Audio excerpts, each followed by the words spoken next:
but I'll post the link into the chat. So here is your exercise for today.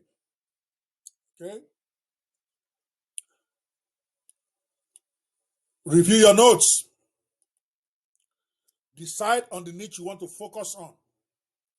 Make sure the niche you pick has a yes answer for the 6 criteria. Now I had 5 here, but it's 6.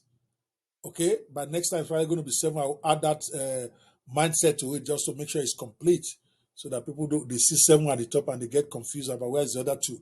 So make sure you have a yes answer. If any of them is a no, you got to rethink it. Don't force the issue. You are going to be dedicating a big part of your next 1 year to this, because I'm going to hold you to the number of hours you promise that you are going to spend on your business. No business succeeds without you spending time on it. That's what we established last week with pillar number 1. So this pillar number 2, make sure you are spending your life on what is worth it. So here's the question that we discussed. Is it an evergreen niche? Are there lots of offers to promote? Are people in the niche known to buy online?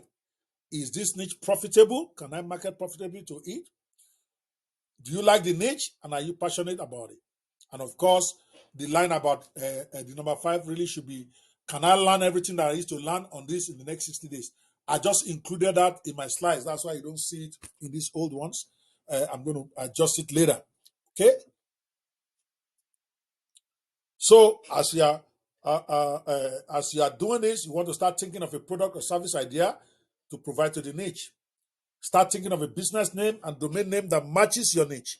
Now, don't pick a domain name until Friday when you have come back and defended your pillar number 2. Then in that mastermind, we start the best domain for you to pick. You're going to need a domain name. For those of you who already have a domain, it's okay. We don't have to go get a new one, even if it's not too